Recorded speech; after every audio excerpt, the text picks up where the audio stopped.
Snow whipped across jagged cliffs, burying everything beneath 6 feet of blinding white ice. Temperatures plummeted past -40 degrees, freezing exposed skin within minutes.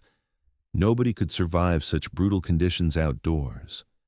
Yet, deep inside a forgotten mountain crevice, a roaring fire crackled warmly. Abigail Caldwell sat beside that blazing hearth, entirely safe from an apocalyptic storm currently destroying houses down in civilization.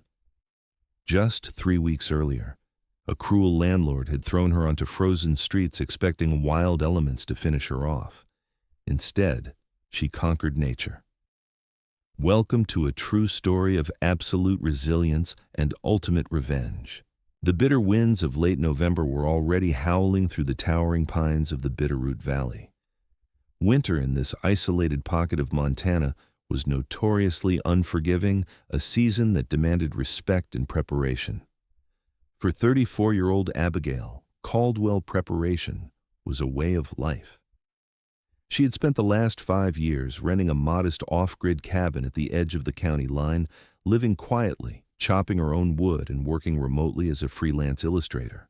Her grandfather, Arthur Caldwell, had raised her to respect the wild, teaching her bushcraft and survival skills that most modern people considered obsolete. She never imagined she would need to rely on those skills just to stay alive.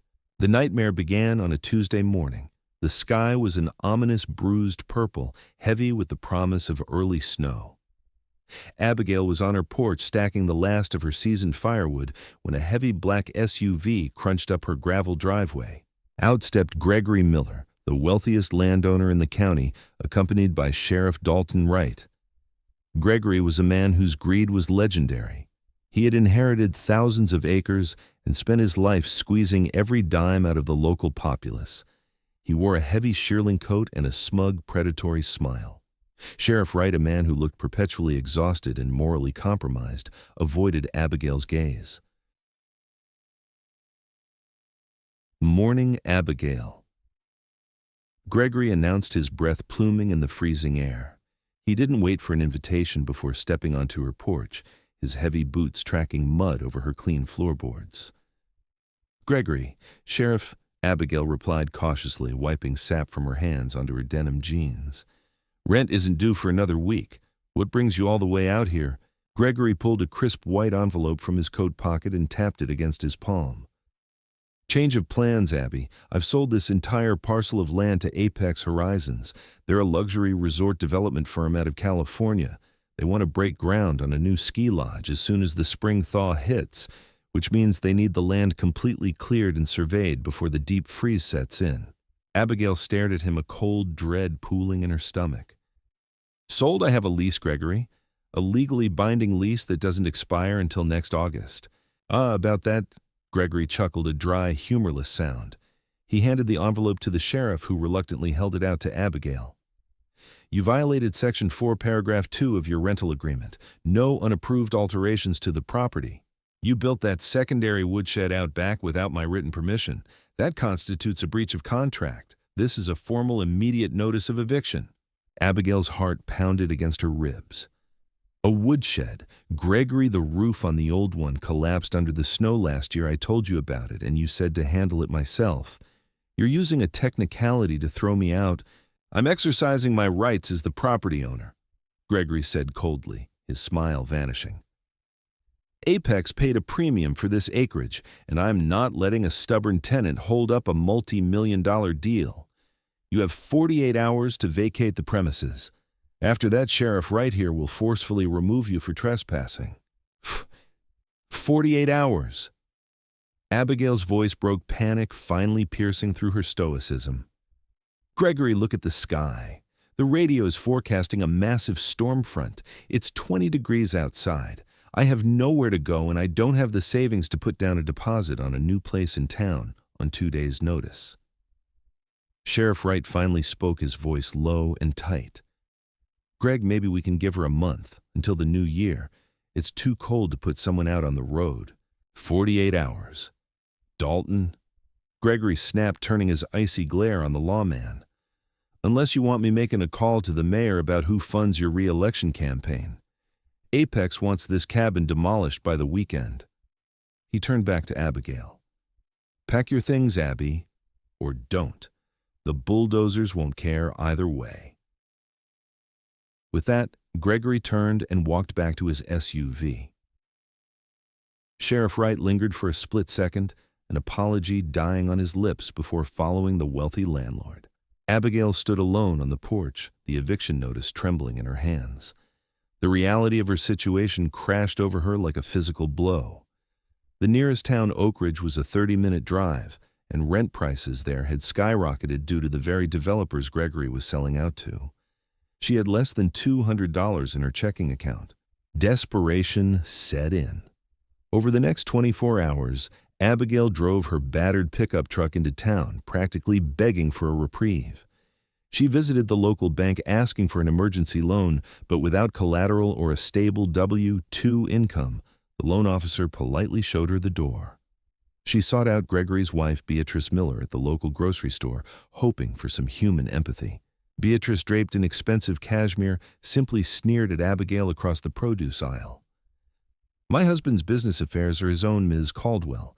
Perhaps if you had secured a real job instead of painting pictures in the woods, you wouldn't be in this predicament. Good day." The town was entirely in Gregory Miller's pocket.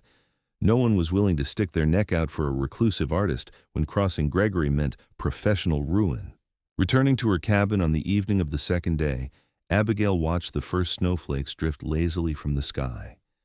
The temperature had dropped to a bone-chilling 10 degrees Fahrenheit.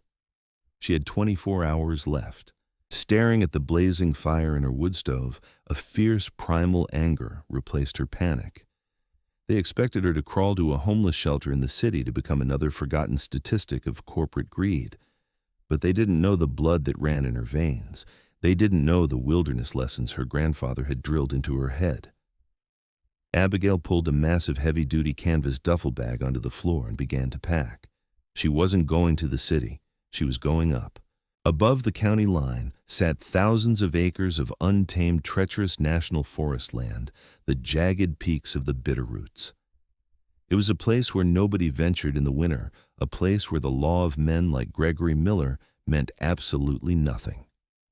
She would disappear into the wilderness, survive the winter on her own terms, and return in the spring to expose Gregory's illegal clearing practices as he was knowingly destroying protected habitats to appease the developers. She packed with ruthless efficiency. Her grandfather's old canvas wall tent, a minus 40-degree sleeping bag, a heavy woolen blanket. She packed a hand axe, a folding saw, a fixed-blade hunting knife, and 2 boxes of waterproof matches.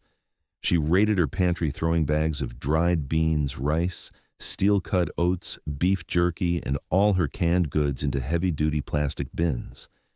She secured her compound bow and a quiver of broadhead arrows. She was a skilled archer, a necessity for a woman living alone in bear country. To transport it all, she rigged a makeshift pulk sled using a heavy-duty plastic toboggan she used for hauling firewood, strapping the bins and bags down tightly with bungee cords and paracord. On the morning of the third day, as the rumble of heavy diesel engines echoed up the valley road, Abigail Caldwell stepped off the property line. She strapped the pulling harness across her chest, gripped her walking poles, and turned her back on civilization. As the demolition crew arrived to tear down the only home she had known, Abigail began the grueling ascent into the unforgiving frozen wilderness. The first few hours of the trek were pure agony. The incline was steep, the terrain rocky and uneven, and the makeshift sled weighed nearly 150 pounds. Every step required a monumental exertion of force, her boots slipping on frost-covered pine needles and loose shale. Abigail's thighs burned and her lungs screamed in the thin, freezing mountain air. She followed an old logging road that had been abandoned for decades, its path reclaimed by creeping alder and fallen lodgepole pines.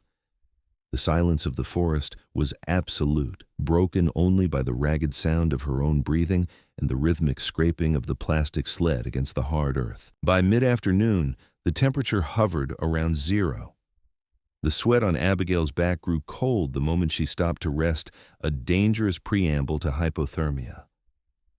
She knew she had to establish a base camp before the sun dipped beneath the jagged peaks, plunging the forest into total darkness and plunging the temperature even further. She found a small, relatively flat clearing surrounded by a dense thicket of spruce trees, which would act as a natural windbreak. Exhausted to her bones, she unharnessed herself from the sled and immediately set to work. Survival in the cold was a race against a clock that never stopped ticking. Her fingers were stiff and clumsy as she erected the canvas tent, securing the guy lines to nearby tree trunks instead of trying to drive pegs into the frozen ground. She gathered dead-standing wood, avoiding the snow-soaked branches on the ground, and quickly sparked a fire using birch bark and a magnesium fire starter. As the flames leaped to life, pushing back the encroaching shadows, Abigail huddled near the heat, heating a small pot of melted snow to rehydrate some freeze-dried chili. The reality of her isolation pressed in on her. There was no safety net out here. No Sheriff Wright, no matter how useless he was. No emergency services. If she broke an ankle, she would die of exposure before anyone even noticed she was missing. Night fell like a heavy velvet curtain. The darkness in the deep woods was absolute, a suffocating blackness that seemed to absorb the light of her small campfire. Abigail retreated into her tent, wrapping herself in her sub-zero sleeping bag, her compound bow resting fully strung beside her.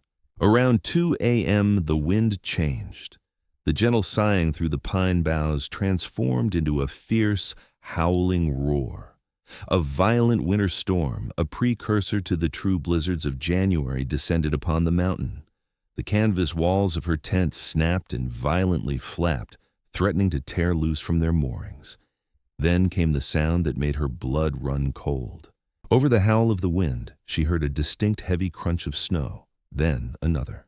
Footsteps, large heavy footsteps circling her camp. Abigail held her breath, her hand slowly gripping the riser of her compound bow.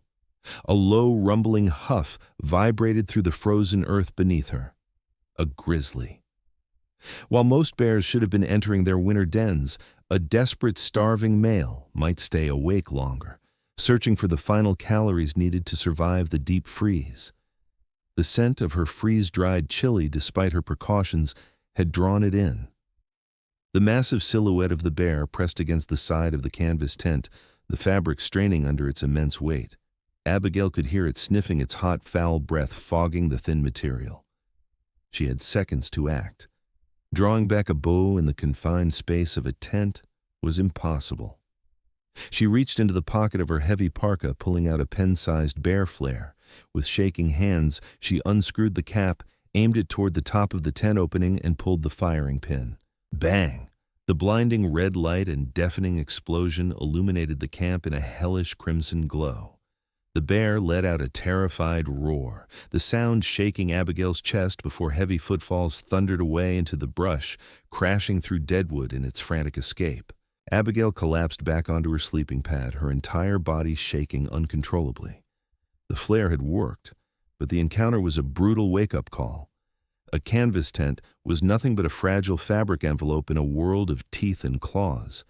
It wouldn't protect her from a determined predator, and it certainly wouldn't protect her from the deep winter blizzards that were weeks away. She needed something solid. She needed a fortress. The next morning, sleep-deprived and fueled by adrenaline and instant coffee, Abigail dug out a battered leather journal from her pack. Inside, folded neatly, was an old topographical map her grandfather had given her years ago. Arthur Caldwell had spent his youth trapping in these very mountains. He used to tell her stories of the karst landscape near a jagged outcropping known as Widow's Peak. Karst landscapes were regions composed of soluble rock like limestone, which were famous for hiding complex cave systems. "If the sky ever falls, Abby," Arthur used to say, tapping the map with a calloused finger, "you go to the stone. Stone doesn't burn, stone doesn't blow away, and stone keeps the heat in." Widow's Peak was another 5 miles up the mountain into steeper, far more dangerous territory. But Abigail had no choice. To stay in the tent was a delayed death sentence. She packed her camp with frantic energy, harnessed herself to the sled, and began the brutal climb toward Widow's Peak. The weather deteriorated rapidly. The sky turned the color of lead, and a fierce driving sleet began to fall, coating everything in a treacherous layer of clear ice. The terrain became a nightmare. Abigail had to unhook from the sled, climb up a steep embankment, secure a rope to a tree, and then haul the heavy sled up hand over hand, repeating the exhausting process for hours. By mid-afternoon, she was running on fumes. She had reached the shadow of Widow's Peak, a sheer cliff face of dark, jagged granite that clawed at the gray sky. But there was no sign of a cave, just endless walls of unforgiving rock and dense, impenetrable underbrush. Despair, cold and sharp, finally began to pierce her resolve. Her extremities were growing numb. She was walking along a narrow ridge, searching the cliff base, when her foot came down on a patch of black ice hidden beneath a thin layer of fresh snow. Her legs flew out from under her. Abigail cried out as she fell backward, tumbling over the edge of the ridge. She slid down a steep 50-foot ravine, crashing through brittle deadwood and scraping against jagged rocks. She desperately tried to dig her heels into the frozen dirt to slow her momentum, but the ice offered no purchase. With a violent jolt, she slammed back first into a massive fallen spruce tree at the bottom of the gorge. For several minutes, Abigail lay there staring up at the darkening sky, waiting for the pain of a broken spine or a shattered leg to register. Slowly, she wriggled her toes, then her fingers. She was bruised, battered, and the wind had been completely knocked out of her, but miraculously nothing was broken. She groaned, rolling over onto her hands and knees. She was trapped at the bottom of a deep V-shaped gorge. The sled was still up on the ridge. She had to climb back up. As she pushed herself up, grabbing onto a thick tangle of dead vines for support, a strange sensation washed over her. Heat. A subtle faint current of air, distinctly warmer than the freezing sleet around her, brushed against her cheek. It carried the faint earthy smell of dry dust and old stone. Abigail froze. She turned her head, tracing the source of the draft.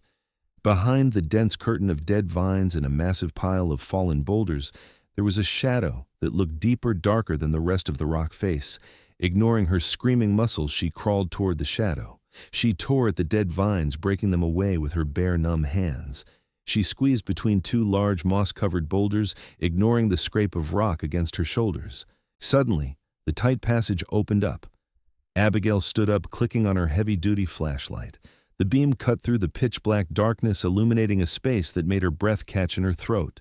The beam of her flashlight swept across a massive natural chamber. The cave was roughly 30 feet deep and 20 feet wide, carved out of the limestone by thousands of years of ancient water flow. The floor was astonishingly flat, covered in a thick layer of fine, dry dust and scattered animal bones from decades past.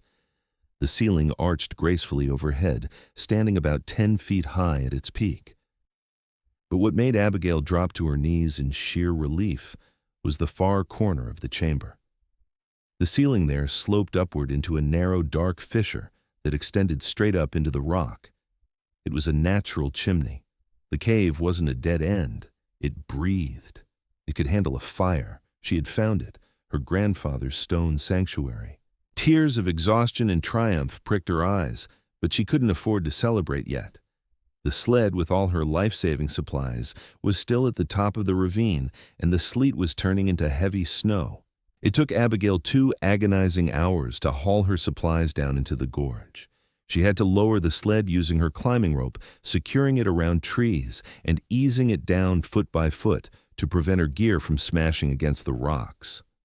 By the time the last bin was pulled through the narrow rock entrance into the cave, Abigail was operating on a dangerous level of physical depletion. She collapsed onto the dry cave floor, her chest heaving.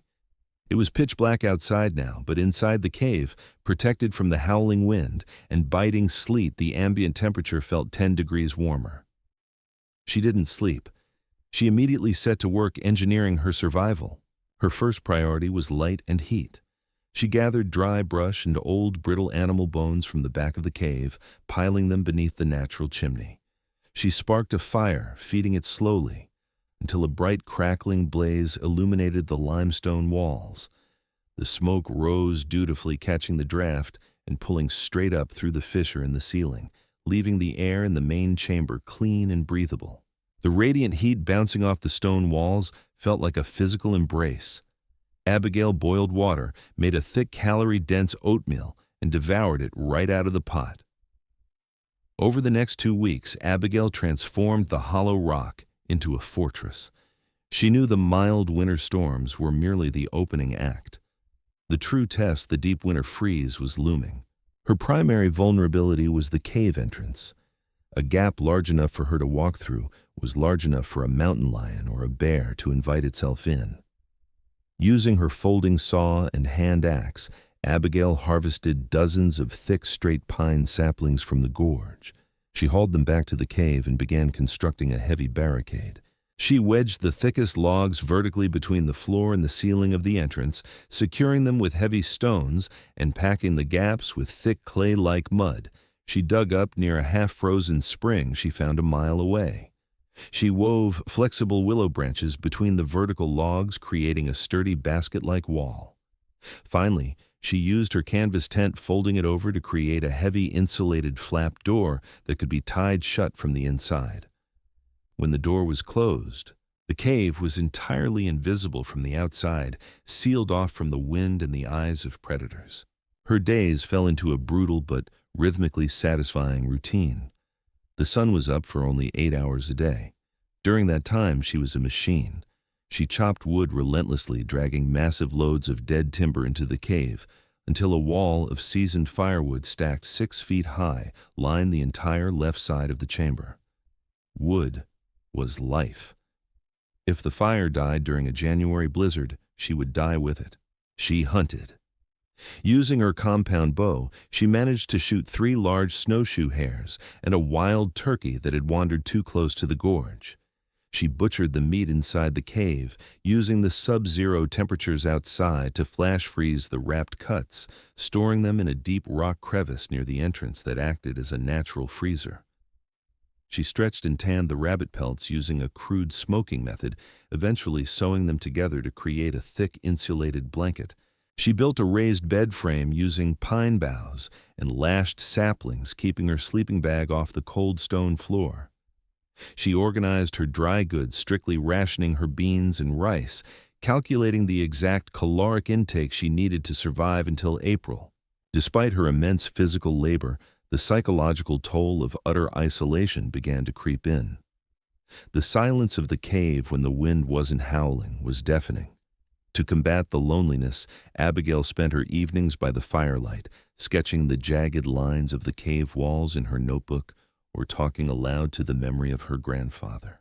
She also possessed a small battery-powered emergency weather radio. She rarely turned it on, wanting to conserve the batteries, but on the evening of December 14th, a strange unease settled in her gut. The barometric pressure in the cave felt heavy, making her ears pop. She flipped the switch on the radio. Static hissed out, followed by the robotic, urgent voice of the automated weather service. Emergency Alert System. The National Weather Service has issued a catastrophic blizzard warning for the Bitterroot Valley and surrounding mountainous regions. A historic low-pressure system is advancing from the north. Forecasters are predicting an unprecedented snowfall of up to 6 feet within a 48-hour period, accompanied by sustained winds of 60 miles per hour.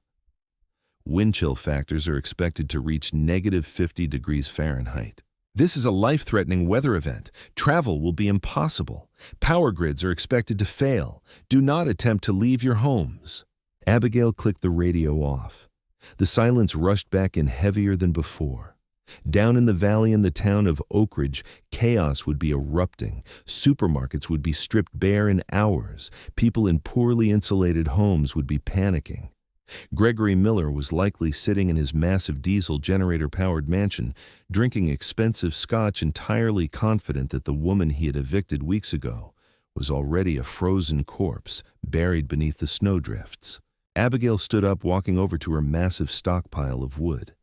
She threw 3 thick, dense logs onto the fire, watching the sparks dance up into the natural rock chimney.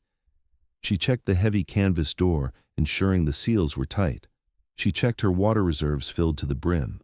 She walked back to her raised bed, wrapping the heavy rabbit pelt blanket around her shoulders. Let the storm come. Let the sky fall. Men like Gregory Miller relied on money and infrastructure to keep them safe. They were soft. They didn't understand the uncompromising brutality of the wild, and they certainly didn't understand the lengths to which a person would go when backed into a corner. As the first violent gusts of the superstorm slammed against the mountain, making the very stone around her vibrate, Abigail Caldwell didn't feel fear. She felt entirely unequivocally secure in her stone sanctuary. The deadly blizzard had arrived, and it was about to prove her right. By midnight, the world outside the limestone sanctuary had been entirely erased.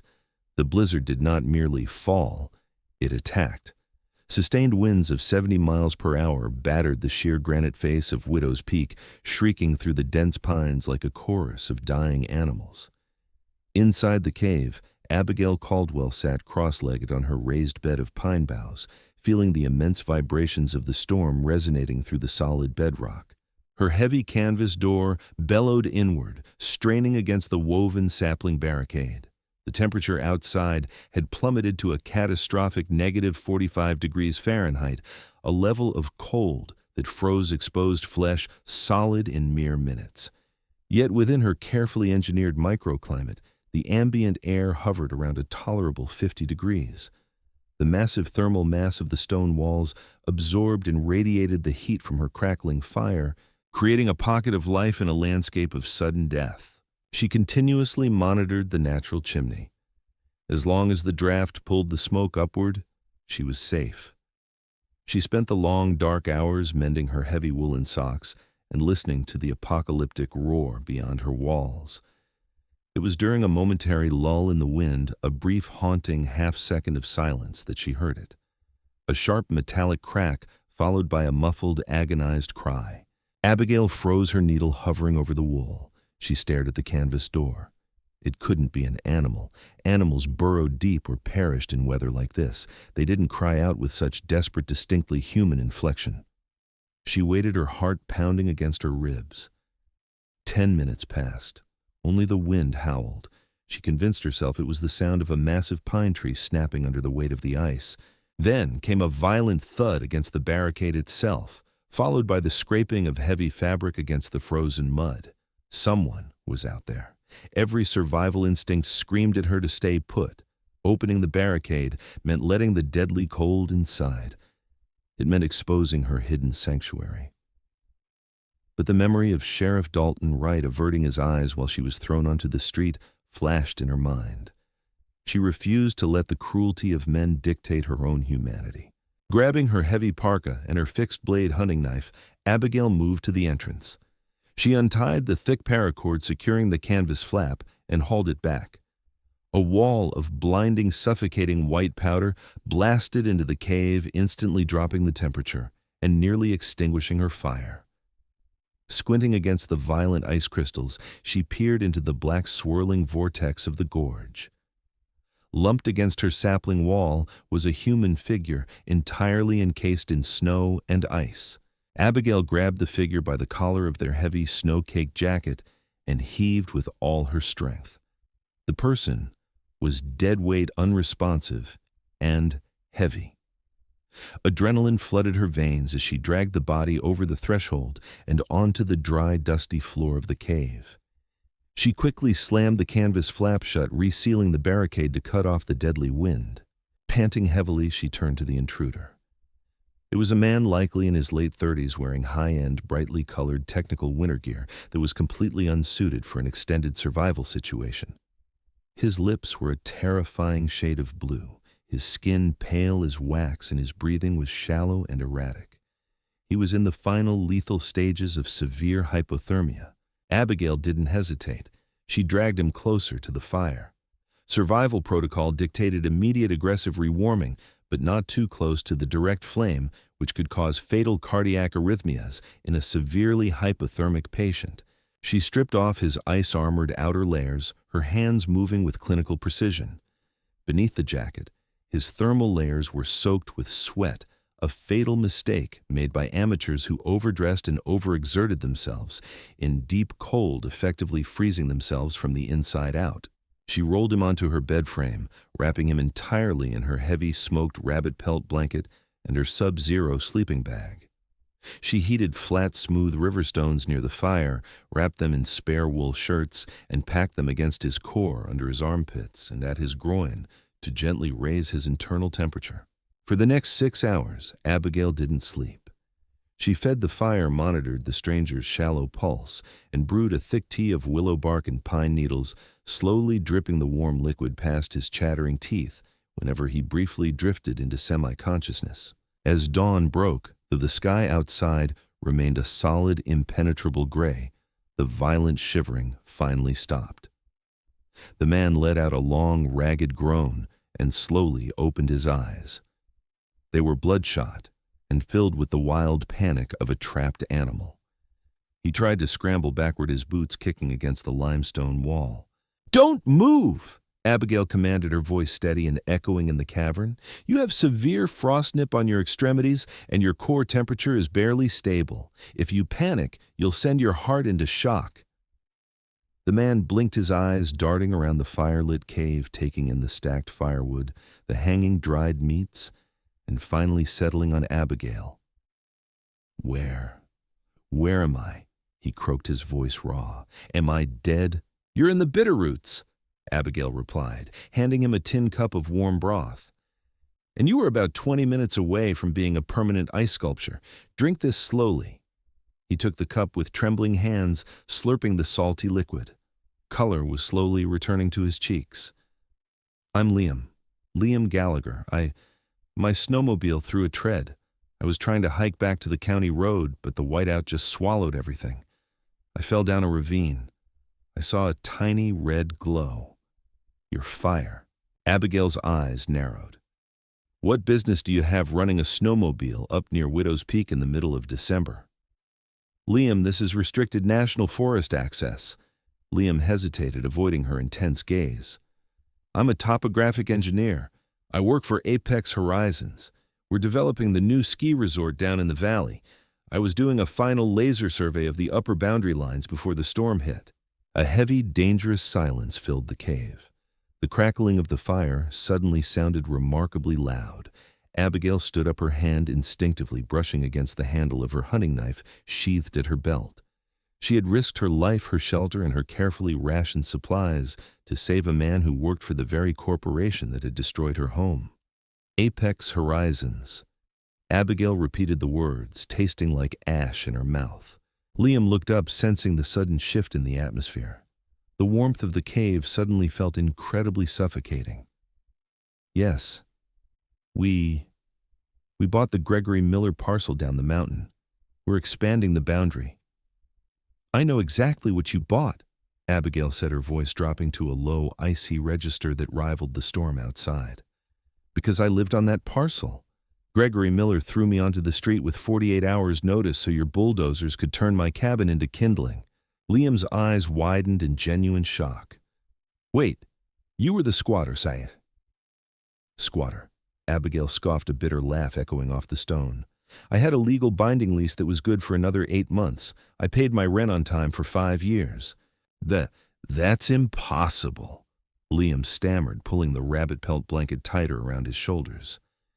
"Miller provided our legal team with sworn affidavits stating the property was entirely vacant and had been for a decade. He expedited the clearing process to secure a clean title bonus, $300,000 paid out upon immediate demolition before the winter freeze." Abigail stared at him, the pieces of the puzzle snapping into place with sickening clarity. Gregory hadn't just used a technicality to evict her. He had actively committed corporate fraud, lying to the developers to line his own pockets, knowing the winter storm would likely erase any evidence of Abigail's existence. "He forged the documents," Abigail said quietly, her anger morphing from a fiery rage into a cold, calculated fury. "He knew I didn't have the money to fight him in court, and he knew Sheriff Wright was too corrupt to stop him. He sent me up here to die." Liam stared at the dirt floor, the gravity of the situation settling over him. He was a city man, an engineer, who spent his life looking at screens and topographical maps.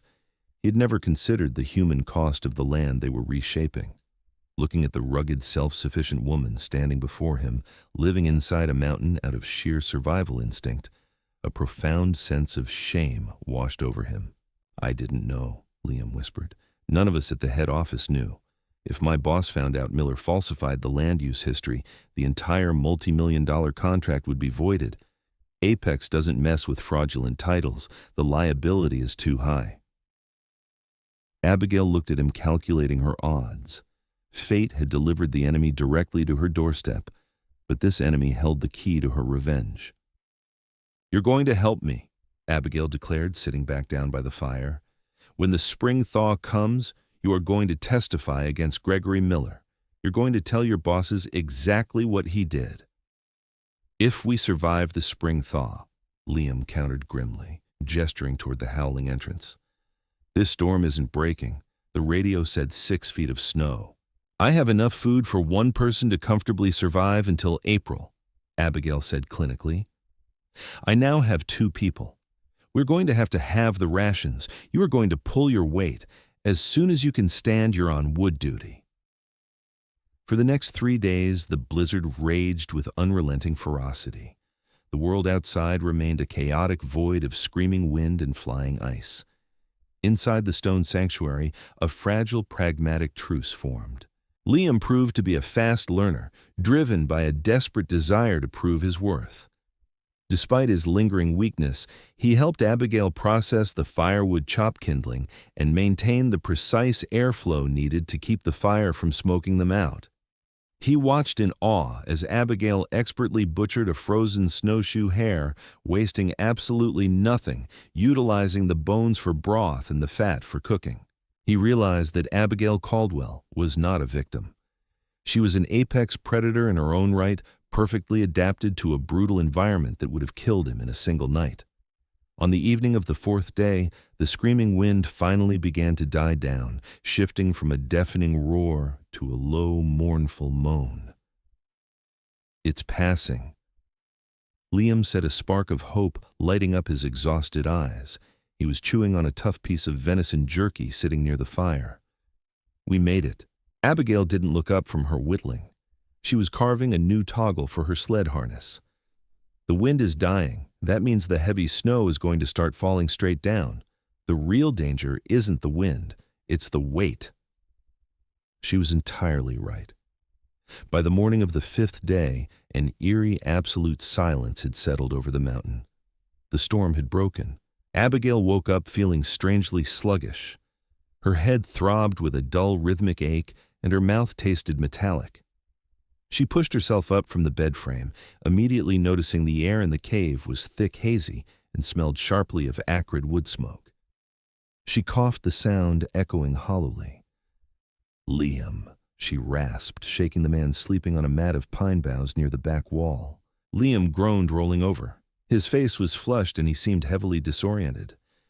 "My head is killing me," he mumbled, trying to sit up but swaying dangerously. Panic, cold and sharp, flooded Abigail's veins. Carbon monoxide. She looked up at the natural chimney at the back of the cave. The smoke from the fire, rather than pulling upward into the fissure, was curling back down, rolling across the ceiling and filling the chamber. "The vent is blocked!" Abigail shouted, coughing violently as the exertion forced her to breathe in the tainted air. "The snow must have drifted entirely over the top of the ridge. We're suffocating." She rushed to the front of the cave and tore at the canvas flap, desperately trying to open the barricade. But the canvas wouldn't budge. She hit it with her shoulder. It felt like hitting a solid brick wall. "Liam, get up!" Abigail screamed, grabbing her hand axe. "The gorge is buried. The snow is packed solid against the door." Liam staggered to his feet, coughing uncontrollably, his eyes watering from the smoke. They were entombed under at least 10 feet of densely packed heavy winter snow. The fire, desperate for oxygen, was rapidly consuming the remaining breathable air in the sealed cave, replacing it with deadly invisible gas. "We have to put the fire out!" Liam yelled, moving toward the hearth. "No," Abigail intercepted him, shoving him back. "If we kill the fire, the temperature will drop to sub-zero in an hour, and our only source of light is gone. We won't be able to dig our way out in the dark before we freeze to death. We have to clear the chimney." Her grandfather's voice echoed in her mind. Stone breathes Abby. You just have to clear its throat. Abigail ran to her stockpile of materials. She grabbed 3 thick straight pine saplings she had saved for repairing her bed. Using heavy-duty paracord, she frantically lashed them together end to end, creating a makeshift pole roughly 15 feet long. Her hands shook, her vision blurring at the edges as the carbon monoxide began to bind to her hemoglobin, starving her brain of oxygen. "Help me lift it," she ordered Liam, her voice barely a croak. Together, fighting through the dizziness and nausea, they hoisted the heavy, unwieldy pole upright. Abigail positioned the tip directly under the dark fissure in the rock ceiling. "Push!" she screamed. They drove the pole upward into the darkness. It scraped against the limestone, wedging into the narrow gap. About 12 feet up, the pole hit something soft but immensely heavy, the snowcap. They pushed with all their remaining strength, their boots slipping on the dusty floor. The pole bowed under the pressure. It felt like trying to push a boulder uphill. "It's too heavy," Liam gasped, his knees buckling. "I can't. Do not stop!" Abigail roared, a primal, ferocious sound that startled even her. She channeled every ounce of her anger at Gregory Miller, anger at the ruthless winter, anger at the very mountain itself, into her arms. With a sickening crunch, the pole broke through. A massive shower of loose snow and ice plummeted down the chimney, violently extinguishing half the fire and covering them in freezing slush. But immediately following the avalanche of snow came a glorious freezing blast of fresh, pure mountain air. The draft was re-established.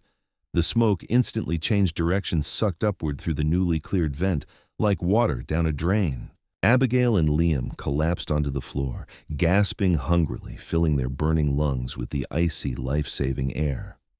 They lay there in the dark for a long time, the only sound, the renewed, happy crackle of the surviving embers. Liam rolled over, looking at Abigail, his face pale and streaked with soot. The arrogant corporate engineer was completely gone, replaced by a man who had stared death in the face twice in 1 week, and survived solely because of the woman beside him. "You saved my life again," Liam whispered hoarsely. Abigail sat up, wiping the dirty snow from her face. Her expression hardened like the granite around them. "And you are going to save mine. We have 3 months until the thaw. And when we walk out of here, Gregory Miller is going to lose everything." January arrived not with a turn of a calendar page, but with a deepening, bone-crushing freeze that seemed to sap the very color from the world. The temperature outside the limestone cave rarely rose above -20 degrees. For Abigail Caldwell and Liam Gallagher, time dissolved into a cyclic blur of chopping wood, melting snow, and fighting the encroaching darkness. Their rationing became violently strict. Abigail's careful calculations had been meant for one metabolism. Now they were stretching every grain of rice and every shred of dried venison to keep 2 bodies functioning. Hunger became a constant physical presence in the cave, a dull ache in the pit of their stomachs that never faded. To stave off scurvy, Abigail harvested specific green pine needles from the sheltered gorge, boiling them into a bitter, pale tea rich in vitamin C. It tasted like turpentine, but it kept their gums from bleeding and their joints from aching. The psychological toll of the isolation was just as dangerous as the cold. The cave, once a sprawling sanctuary, began to feel like a shrinking tomb. To combat cabin fever, they talked. Around the low, carefully managed embers of their fire, Liam slowly shed the arrogant skin of a corporate engineer. He explained the exact mechanics of Gregory Miller's deception. "Apex Horizons operates on tight quarterly deadlines."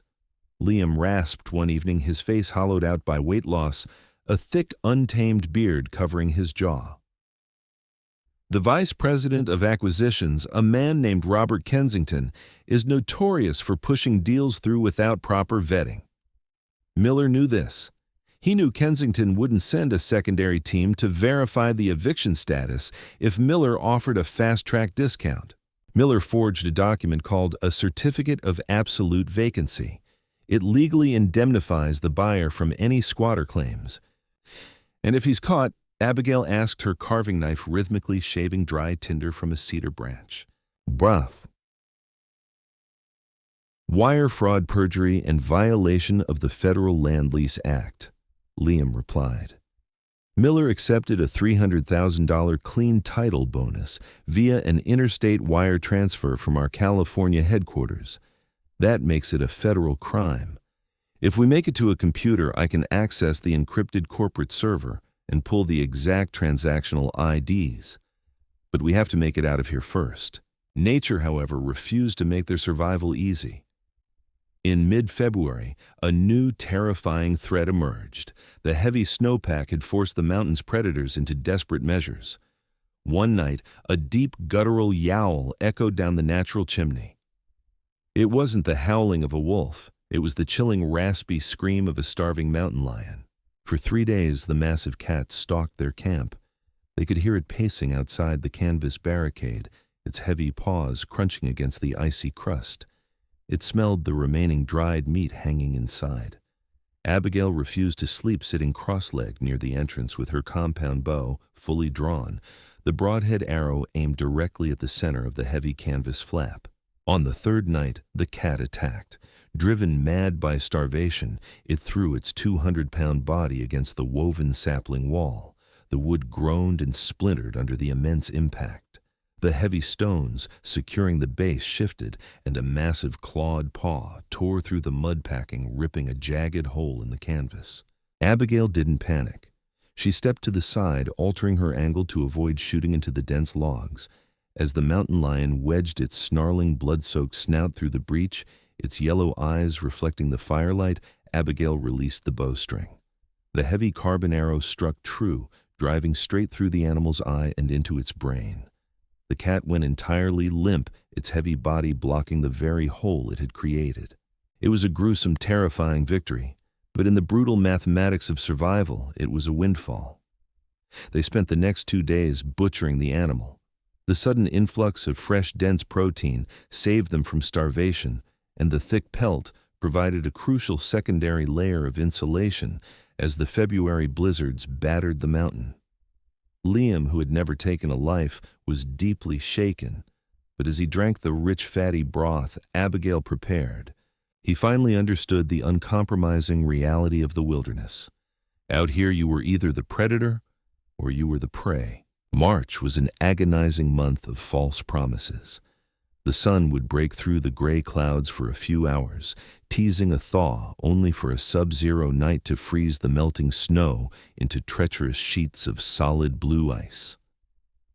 But by the second week of April, the barometric pressure permanently shifted. The mountain began to bleed. The sound of dripping water, which started as a slow tick-tick-tick from the limestone ceiling, escalated into a rushing, chaotic symphony of miniature waterfalls pouring down the gorge. The air inside the cave grew heavy and intensely humid, smelling of wet dust and decaying pine needles. The 10-foot snowdrift that had buried their entrance began to sag, turning gray and porous. It was time. Breaking down the barricade was far harder than building it.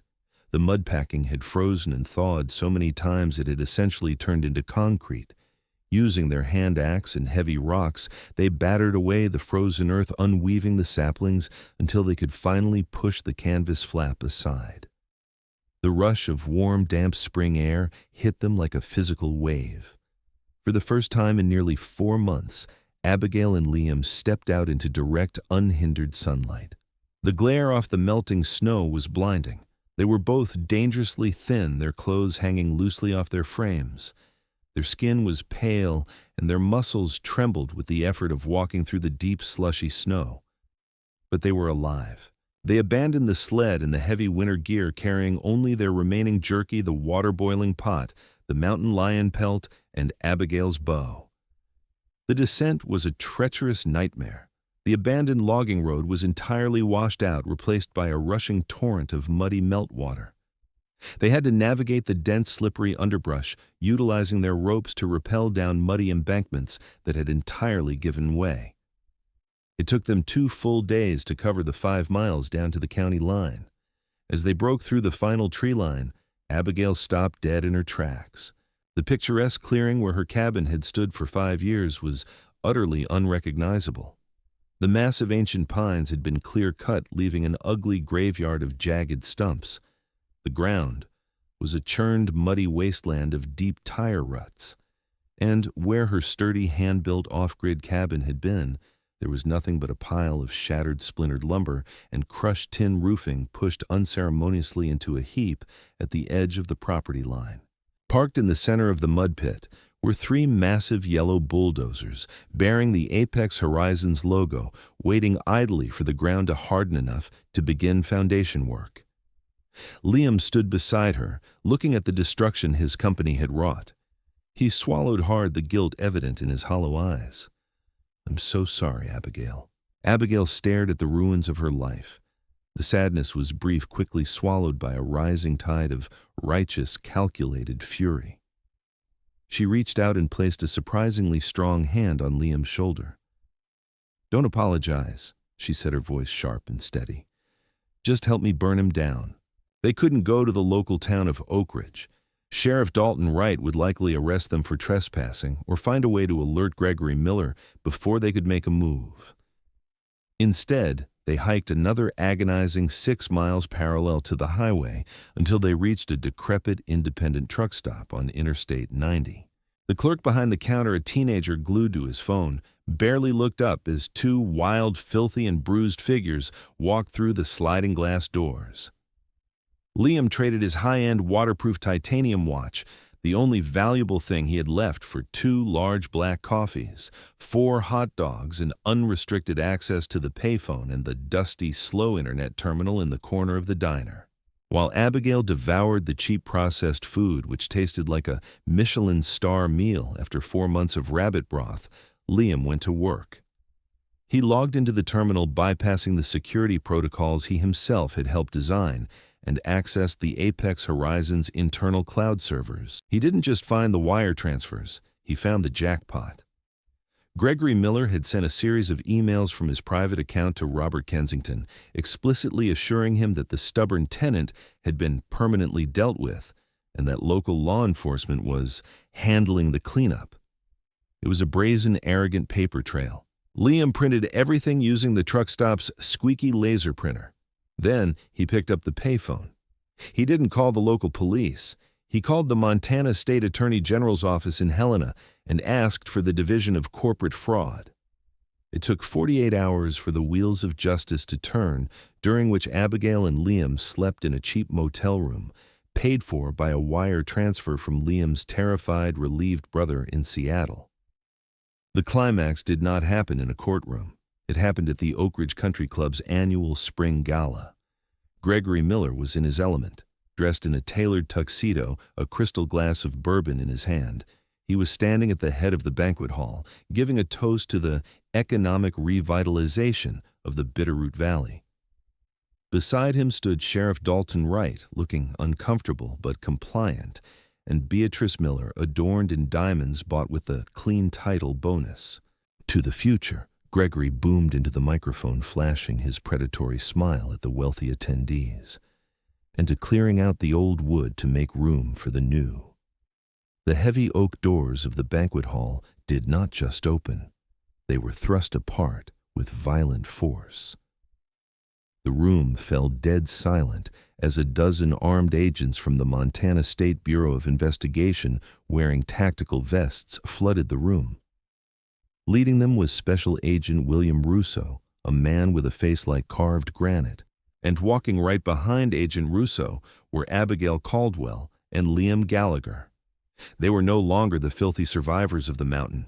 They were clean-dressed in simple borrowed clothes, but they carried the heavy, unmistakable aura of people who had conquered death. Gregory Miller's face drained of all color. The bourbon glass slipped from his fingers, shattering against the polished hardwood floor. He looked at Abigail as if he were staring at a ghost. Gregory Miller. Agent Russo announced, his voice carrying effortlessly across the silent hall. He held up a thick manila folder. "You are under arrest for federal wire fraud, perjury, forging state documents, and 2 counts of attempted manslaughter. Sheriff Dalton Wright instinctively reached for his radio, but an SBI agent instantly pinned his hand to his belt. Dalton Wright, Russo continued without missing a beat. You are under arrest for accessory to fraud and corruption under the color of law. Hand over your badge and your firearm, now. Panic erupted. Gregory tried to back away from the podium, stammering uncontrollably. This is insane. I don't know what you're talking about. That woman is a squatter. She's crazy. Beatrice Miller, sensing the catastrophic collapse of her empire, instantly took 2 steps away from her husband, her face a mask of self-preservation. I told him not to rush the eviction, she shrieked hysterically to the agents. I told him the documents were illegal. Gregory looked at his wife in sheer horrified betrayal just as the handcuffs ratcheted tightly around his wrists. Abigail walked slowly across the room, the crowd parting for her like water. She stopped inches from Gregory, who was now sweating profusely, his arrogant facade completely shattered. You told me the bulldozers wouldn't care either way, Abigail said quietly, her voice entirely steady. You were right, but the mountain cared, Gregory. And stone doesn't burn. The fallout was absolute and swift. With Liam's testimony and the digital paper trail, Gregory Miller's legal defense crumbled within weeks. He was sentenced to 15 years in federal prison. Sheriff Wright took a plea deal, turning state's evidence to avoid a longer sentence, resigning in disgrace. Apex Horizons, desperate to avoid a massive public relations nightmare, fired Robert Kensington and immediately halted the resort development. They reached a massive undisclosed financial settlement with Abigail Caldwell to keep her from filing a civil suit that would have ruined the company's stock value. By late August, the Bitterroot Valley was lush and green once more. At the end of the county road, on a sprawling, pristine piece of acreage that now legally belonged entirely to her, Abigail Caldwell stood on the porch of her brand new cabin. It wasn't a fragile off-grid shack anymore. It was built with heavy timber framing a deep concrete foundation and a massive, beautiful stone fireplace that dominated the living room. A heavy black SUV crunched up the freshly laid gravel driveway. Out stepped Liam Gallagher. He was out of the corporate world entirely, now wearing worn hiking boots and a flannel shirt, having taken a job with the state forestry department. He walked up the steps, handing Abigail a housewarming gift, a heavy, custom-forged bushcraft axe. Firewood season is coming up. Liam smiled, looking out at the towering peaks of the mountains that had almost claimed them both. Abigail took the axe, testing its weight, a genuine smile finally touching her eyes. Let it come, she said, looking up at the sky. We're ready.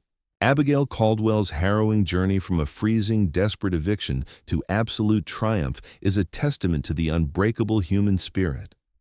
She didn't just survive the deadly Bitterroot blizzard, she outsmarted the corrupt forces that left her for dead, proving that nature is a fierce ally to those who respect it. Her story reminds us that even when the odds are seemingly impossible, resilience and wilderness ingenuity can conquer the darkest storms. If Abigail's incredible fight for justice and survival kept you on the edge of your seat, please hit that like button and share this video with fellow survival enthusiasts. Don't forget to subscribe to our channel and turn on notifications so you never miss another thrilling true-life drama. Let us know your own wilderness survival strategies in the comments below, and stay tuned for our next incredible episode.